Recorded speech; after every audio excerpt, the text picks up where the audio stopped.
The Last Battle by C.S. Lewis. Chapter 9. The Great Meeting on Stable Hill. For a long time they could not speak nor even shed a tear. Then the unicorn stamped the ground with his hoof, shook his mane, and spoke. "Sire," he said, "there is now no need of counsel. We see that the ape's plans are laid deeper than we dreamed of. Doubtless he has long been in secret traffic with the Tisroc, and as soon as he has found the lion skin, he sent him word to make ready his navy for the taking of Cair Paravel and all Narnia. Nothing now remains for us seven but to go back to Stable Hill, proclaim the truth, and take the adventure that Aslan sends us. And if, by a great marvel, we defeat those 30 Calamines and who are with the ape, then to turn tide again and die in battle with a far greater host of them, that will soon march from Cair Paravel." Tirion nodded, but he turned to the children and said, "Now, friends, it is time for you to go hence into your world. Doubtless you have done all that you are sent to do." But we've done nothing," said Jill, who was shivering. Not with fear exactly, but because everything was so horrible. "Nay," said the king, "you loosed me from the tree, you glided before me like a snake last night in the wood and took Puzzle, and you, Eustace, killed your man, but you are too young to share in such a bloody end as we others must meet tonight, or, it may be, 3 days hence. I entreat you, nay, I command you, to return to your own place. I should be put to shame if I let such young warriors fall in battle on my side." "No, no, no," said Jill, very white when she began speaking, and then suddenly very red, and then white again. "We weren't. I don't care what you say. We're going to stick to you whatever happens, aren't we, Eustace?" "Yes, there's no need to get so worked up about it," said Eustace, who had stuck his hands in his pockets, forgetting how very odd that looks when you're wearing a mail shirt. "Because, you see, we haven't any choice. What's the good of talking about our going back? Ow. We haven't got no magic for doing it." This was very good sense, but at the moment Jill hated Eustace for saying it. He was fond of being dreadfully matter-of-fact when other people got excited. When Tirion realised that the two strangers could not get home unless Aslan suddenly whisked them away, he next wanted them to go across the southern mountains into Archenland, where they might possibly be safe. But they didn't know their way there, and there was no one to send with them. Also, as Poggin said, once the Calamines had Narnia, they would certainly take Archenland in the next week or so. The Tisroc had always wanted to have these northern countries for his own. In the end, Eustace and Jill begged so hard that Tirion said they could come with him and take their chance, or, as he more sensibly called it, the adventure that Aslan would send them. The king's first idea was that they should not go back to Stable Hill. They were sick of the very name of it by now, till after dark. But the dwarf told them that if they arrived there by daylight, they would probably find the place deserted. Except, perhaps, for the Calamine sentry. The beasts were far too frightened by what the ape and Ginger had told them about the new angry Aslan, or Tashlan, to go near it except when they were called together for those horrible midnight meetings. And the Calamines are never good woodsmen. Poggin thought that even by daylight they could easily get round to somewhere behind the stable without being seen. This would be much harder to do when the night had come and the ape might be calling the beasts together, and all the Calamines were on duty. And when the meeting did begin, they could leave Puzzle at the back of the stable, completely out of sight, till the moment at which they wanted to produce him. This was obviously a good thing, for their only chance was to give the Narnians a sudden surprise. Everyone agreed, and the whole party set off on a new line, northwest towards the hated hill. The eagle sometimes flew to and fro above them. Sometimes he sat perched on Puzzle's back. No one, not even the king himself, except in some great need, would dream of riding on a unicorn. This time, Jill and Eustace walked together. They had been feeling very brave when they were begging to be allowed to come with the others, but now they didn't feel brave at all. "Paul," said Eustace in a whisper, "I may as well tell you. I've got the wind up." "Oh, you're a right scrub," said Jill. "You can fight, but I'm just shaking, if you want to know the truth." "Oh, shaking's nothing," said Eustace. "I'm feeling I'm going to be sick." "Oh, don't talk about that, for goodness sake," said Jill. They went on in silence for a minute or two. "Poll," said Eustace presently. "What?" said she. "What'll happen if we get killed here?" "We'll be dead, I suppose." "But, I mean, what'll happen in our own world? Shall we wake up and find ourselves back in that train? Or shall we just vanish and never be heard of any more? Or shall we be dead in England?" "Oh, gosh, I never thought of that.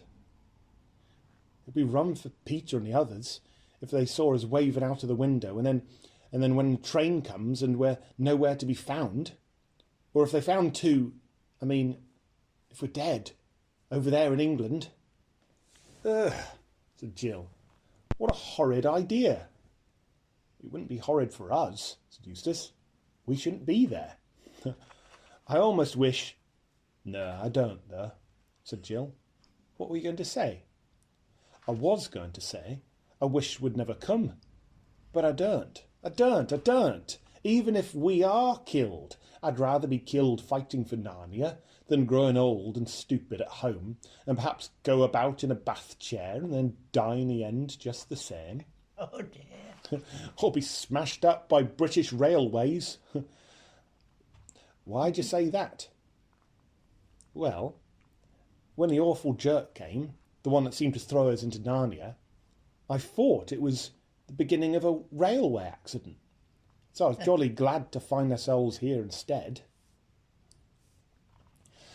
While Jill and Eustace were talking about this, the others were discussing their plans of becoming less miserable. That was because they were now thinking of what was to be done this very night, and a thought of what had happened to Narnia, the thought of all her glories and joys, the thought that all her glories and joys were over was pushed away into back of their minds. The moment they stopped talking, it would come out and make them feel wretched again. But they kept on talking. Poggin was really quite cheerful that night about that night's work they had to do. He was sure that the boar and the bear and probably all the dogs would come over to their side at once. And he wouldn't believe that all the other dwarves would stick to Griffel. And fighting by firelight in and out among the trees would be an advantage to the weaker side. And then if they could win tonight, need they really throw their lives away by meeting the main Calamines a few days later? Why not hide in the woods, or even up in the western waste beyond the great waterfall, and live like outlaws? And then they might gradually get stronger and stronger, for talking beasts and Archenlanders would be joining them every day. And at last they'd come out of hiding to sweep the Calamines, who would have got careless by then, out of the country, and Narnia would be revived. After all, something very like that happened in the time of King Miraz. And Tirion heard all this and thought, but what about Tash? And he felt in his bones that none of it was going to happen. But he didn't say so. When they got nearer to Stable Hill, of course everyone became quiet. Then the real woodwork began. From the moment at which they first saw the hill to the moment at which they all arrived at the back of the stable, it took them over 2 hours.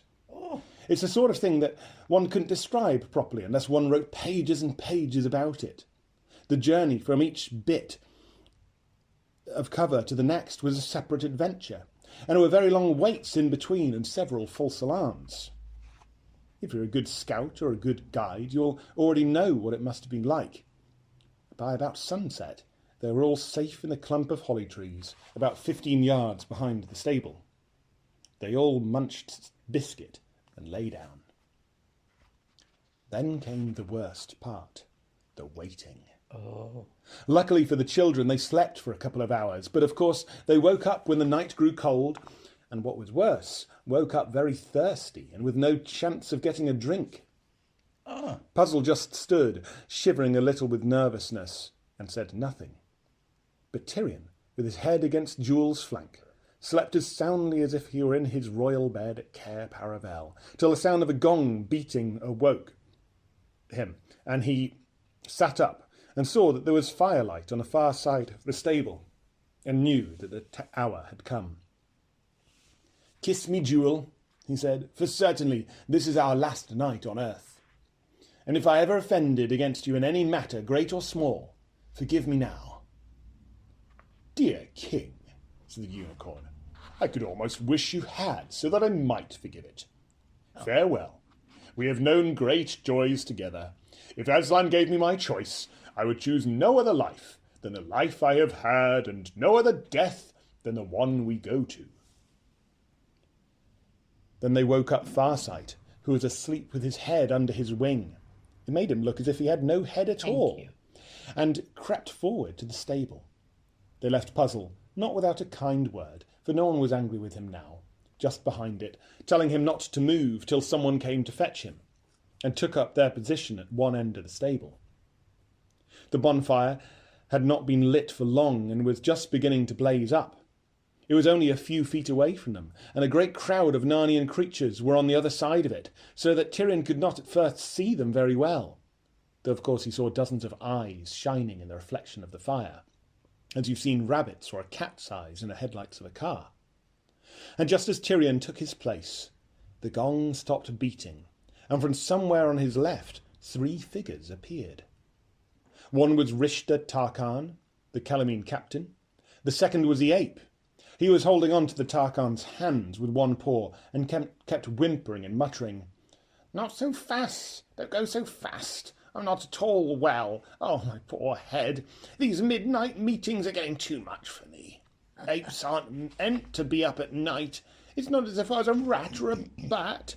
Oh, my poor head." On the other side of the ape, walking very softly and stately, with his tail straight up in the air, came Ginger the cat. They were heading for the bonfire, and were so close to Tyrion that they would have seen him at once if they'd looked in the right direction. Fortunately, they did not. But Tyrion heard Rishta say to Ginger in a low voice, "Now, cat, to thy post. See thou play thy part well." "Meow, meow, count on me," said Ginger. Then he stepped away beyond the bonfire and sat down in the front row of the assembled beasts, in the audience, as you might say.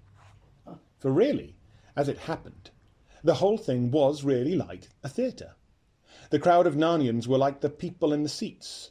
The little grassy place just in front of the stable, where the bonfire burned and the ape and the captain stood to talk to the crowd, was like the stage. The stable itself was like the scenery at the back of the stage, and Tyrion and his friends were like people peering round from behind the scenery. It was a splendid position. If any of them stepped forward into the full firelight, all eyes would be fixed on him at once. On the other hand, so long as they stood still in the shadow of the end wall of the stable, there was 100 to 1 against their being noticed. Rishta Tarkan dragged the ape up close to the fire. The pair of them turned to face the crowd, and this, of course, meant that their backs were toward Tyrion and his friends.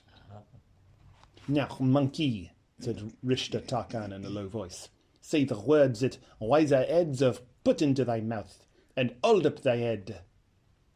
As he spoke, he gave the ape a little prod or kick from behind with the point of his toe. "Do leave me alone," muttered Shift. But he sat up all the straighter and began in a louder voice, "Now listen, all of you. A terrible thing has happened. A wicked thing. The wickedest thing that was ever done in Narnia. And Aslan—" "Tashlan, fool," whispered Rishta Tarkan. "Tashlan, I mean, of course," said the ape, "is very angry about it." There was a terrible silence, while beasts waited to hear what new trouble was in store for them. The little party by the end wall of the stable also held their breath. What on earth was coming now? "Yes," said the ape, "at this very moment, when the terrible one himself is among us. There in a stable just behind me, one wicked beast has chosen to do what you would think no one would dare to do even if he were 1,000 miles away. It has dressed itself up in a lion skin and is wandering around in these very woods pretending to be Aslan. Jill wondered for a moment if the ape had gone mad. Was he going to tell the whole truth? A roar of horror and rage went up from the beasts. Grrr, came the growls. Who is he? Where is he? Just let me get my teeth into him. It was seen last night, screamed the ape, but it got away. It's a donkey, a common miserable ass. If any of you have seen that ass, grrr, growled the beast. We will. He had better keep out of our way. Jill looked at the king. His mouth was open and his face was full of horror. And then she understood the devilish cunning of their enemy's plan. By mixing a little truth in with it, they had made their lie far stronger. What was the good now of telling the beast that an ass had been dressed up as a lion to deceive them? The ape would only say, "That's just what I've said." What was the good of showing them puzzle in his lion skin? They would only tear him in pieces. Oh. "That's taken a wind out of our sails," whispered Eustace. "The ground is taken from under our feet," said Tyrion. Cursed cleverness," said Poggin.